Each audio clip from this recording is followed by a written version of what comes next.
Ночь была еще молодой, когда приемное окошко ветеринарной клиники медленно захлебнулось в слабом свете. На стенах висели карточки с вакцинациями, сертификаты и пожелания благодарных хозяев. На столе стопка журналов о лечении и уходе за животными, запах эфирного антисептика и формалина смешивался с чем-то теплее и горче, с запахом затянувшихся забот и чужих судеб. В эту тишину вошел он, доктор Сергей Карелин, знакомый с ночными историями слишком хорошо, чтобы удивляться чему-то еще.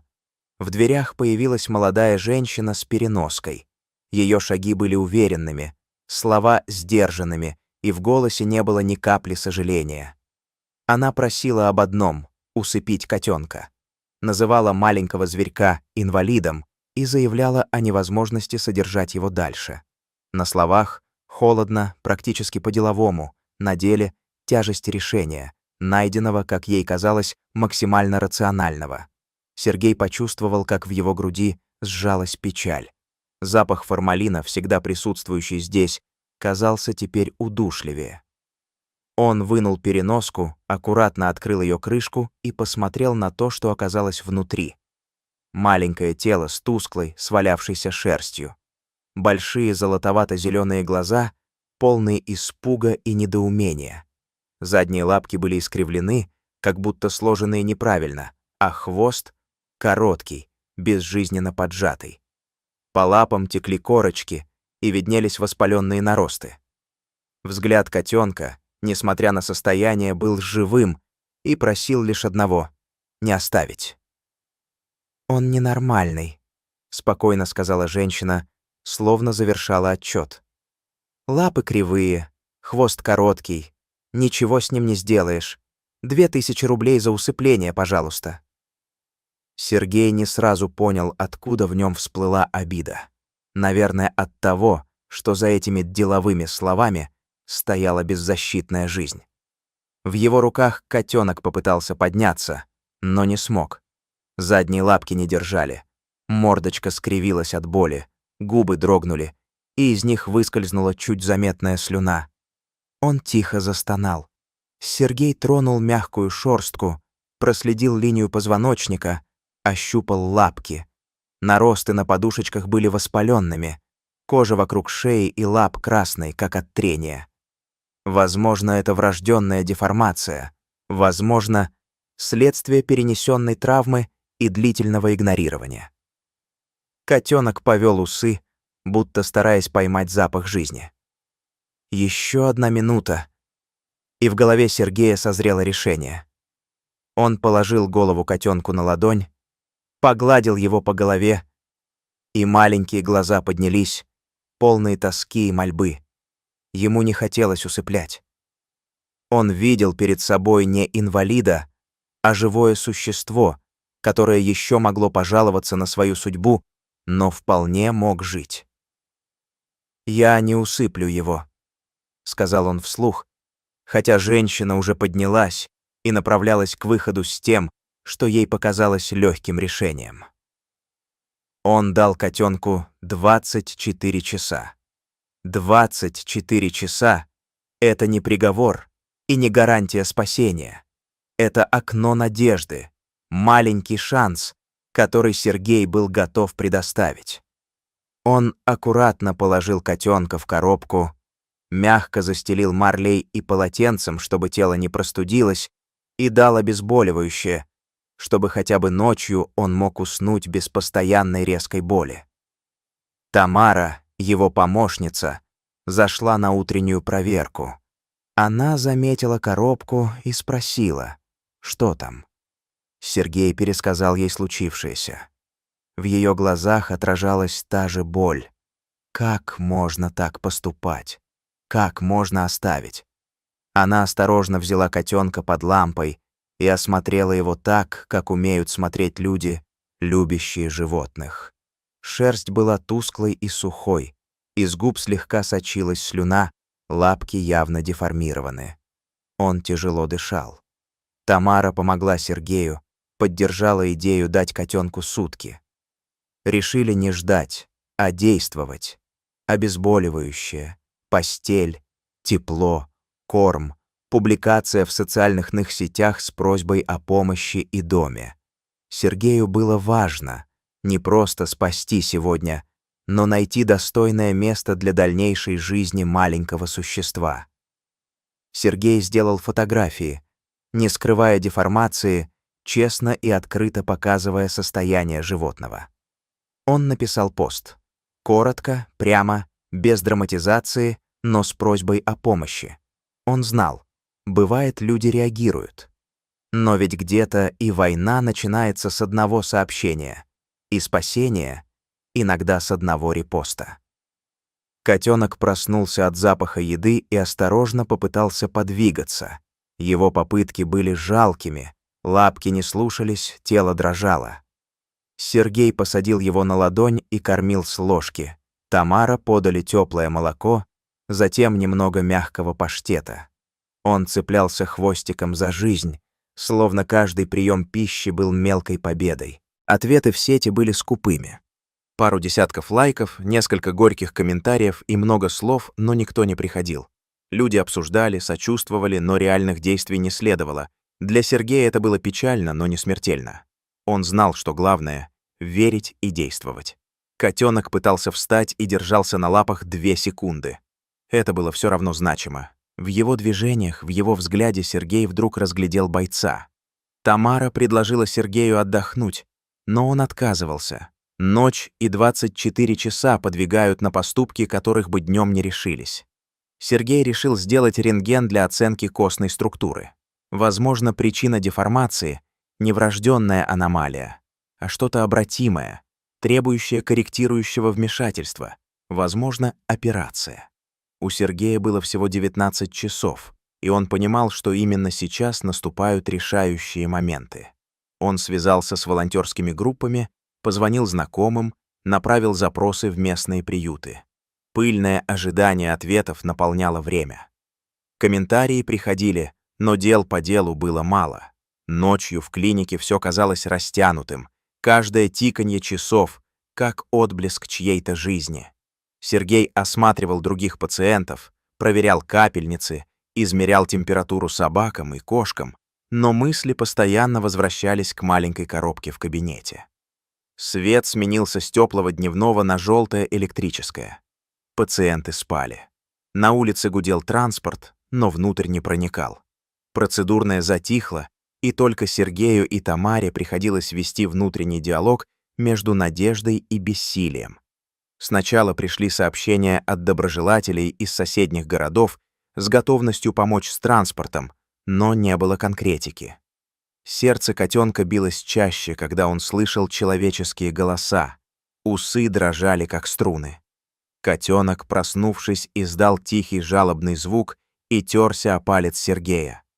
Мурлыканье, слабое, но явное, согрело его душу. И вдруг слова «сколько бы ни было у человека власти и тяжести обязанностей» казались бессильными перед теплом маленького существа. Он сжал рот, и по щекам пробежала капля усталости, превратившаяся в нежность.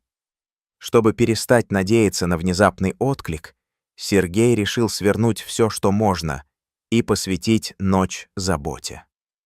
Он перенес котенка в свой кабинет, сделал мягкое гнездо из полотенец и закутал малышку теплом и молитвой в голосе, который не требовал веры, а опирался на действие. Он вспомнил, как в начале карьеры спасал уличного кота с переломом. Тогда тоже было тяжело, но он понимал. Главное — не оставить. Сердца животных, стоящих на грани, стали для Сергея привычной мерой времени. Он обходил своих подопечных. Доберман-гром, персидская кошка с вирусной инфекцией, старый лабрадор с подозрением на внутреннее кровотечение. Каждый — история и каждая требующая внимания. Но в это утро маленький коробочный зверек занял особое место в его мыслях.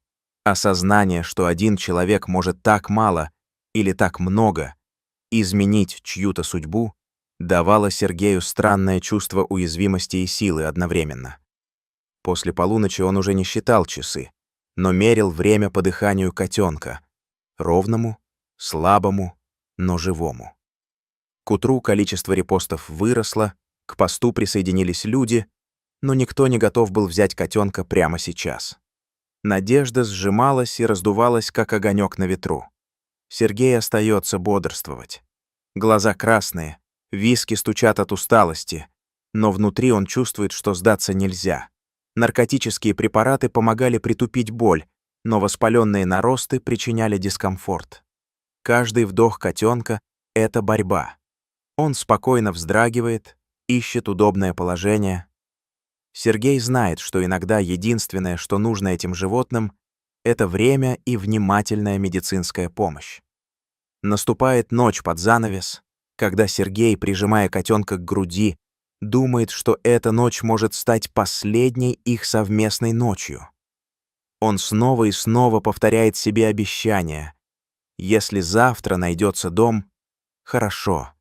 Если нет, необходимо принять решение, исходя из лучших интересов животного.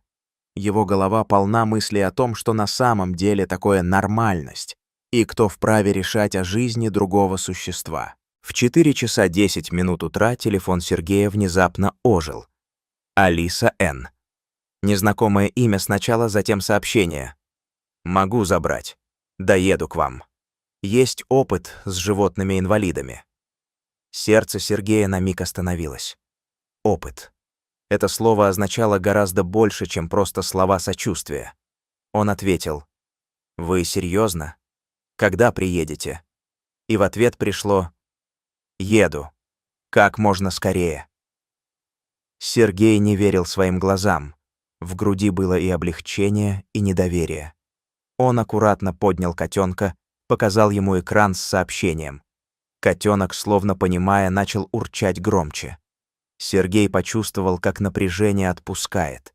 Это не просто спасение. Это акт восстановления справедливости, когда кто-то другой в тишине ночи решил действовать. В кабинетах началась суета, рентген, выписки, рекомендации по реабилитации, переноска, сумка с кормом. Сергей распечатал заключение, подготовил все необходимые бумаги. Ему хотелось, чтобы у нового хозяина были все данные, чтобы лечение продолжилось без провалов и молчания. В 5 утра можно было почувствовать прилив радости, которого уже давно не испытывал. Котенок, понюхав сумку, выглянул из угла и потерся о халат Сергея. Он смеялся, впервые за ночь чувствуя, как усталость исчезает, оставляя место спокойной удовлетворенности. У Сергея было время подумать о женщине, которая бросила, о людях, которые не откликнулись, о тех немногих, кто готов идти в путь ради чужой жизни. Он записал про Алису пару строк для Томопы, поблагодарил ее за помощь и подготовку. Было странное чувство, что в мире, полном равнодушия, все еще остается место для доброты. Тамара приехала, обняла Сергея, и тот почувствовал, как напряжение уходит. Врач принял душ, чтобы выглядеть более собранным перед встречей. Они утеплили переноску, положили туда мягкую подстилку. Все было готово. В 8 часов 15 минут в приемной появилась женщина. На ее лице отражалась усталость дороги, но взгляд был твердым. Она представилась. «Я Алиса. Приехала за котенком». Она говорила спокойно, назначала действия, задавала вопросы, конкретные, по делу. Сергей сразу понял. Перед ним человек не только с добротой, но и с опытом. Алиса объяснила, что у нее нет выбора. Она берет таких животных регулярно. У нее дома есть старый терьер-инвалид, которого она выхаживала. Она рассказывала о методах, о реабилитации, о том, что можно сделать с лапами. Возможно, ортезы, возможно, физиотерапия, возможно, операция. Сергей тщательно показывал рентген, описывал клинические наблюдения, давал инструкции. В его душе была странная, тихая радость. Кто-то готов строить дальнейшую жизнь не по шаблону, а по нуждам животного. Тамара занялась формальностями. Договор, подписи, объяснения. Алиса изучила каждый документ, не пропуская рекомендаций. Котенок в это время пытался встать, но задние лапки соскальзывали. Алиса даже не вздрогнула. «Это дело поправимо», — сказала она и улыбнулась. Когда Сергей передал котенка в руки Алисы, внутри него было ощущение, словно отдает частицу себя. Алиса дала ему имя — Шанс. «Пусть имя будет пророческим», — проговорила она. Они пожали друг другу руки. Тишина, которая опустилась после ее ухода, была не пустотой, а спокойствием победы. Год спустя Сергею пришло сообщение. Шанс прошел операцию. Видео показывало, как котенок бегает, использует все 4 лапки. На экране мелькали кадры, маленькие прыжки, безудержное любопытство, гладкая блестящая шерсть и яркие глаза. Сергей, сидевший вечером в своем кабинете, вдруг расплылся в улыбке. Это было доказательство того, что его 24 часа не прошли зря. Изменения коснулись не только Шанса. Сергей стал настойчивее в разговоре с хозяевами, стал проводить больше времени, убеждая людей бороться за своих питомцев, даже когда надежда казалась ничтожной. История котенка стала для него зеркалом. В нем отображались ошибки и поражения, но также и редкие, удивительные победы. Он видел в спасении Шанса не только профессиональный успех, но и подтверждение того, что человечность и решимость способны исправить несправедливость. Однажды после сложной операции к нему пришел мужчина с собачкой, тоже брошенной ранее. Он рассказал про свою жизнь, про ошибки и про то, как маленький поступок Сирея вдохновил его взять на себя ответственность. Эти истории множились, и Сергей понимал, каждое спасенное существо — это цепочка добрых дел, которые со временем возвращаются к людям. В конце концов, Шанс стал не просто примером спасения, но и напоминанием о том, что каждого животного стоит рассматривать как личность, а не как проблему. Сергею часто приходилось спорить с людьми, объясняя, что даже с деформацией можно жить полноценно и счастливо, если действовать вовремя и с любовью. Он повторял это снова и снова. Животное — не вещь, и у него всегда есть шанс. И этот шанс начался в те самые 24 часа, когда один человек решил дать жизни отсрочку и вложить в нее свою веру и силу.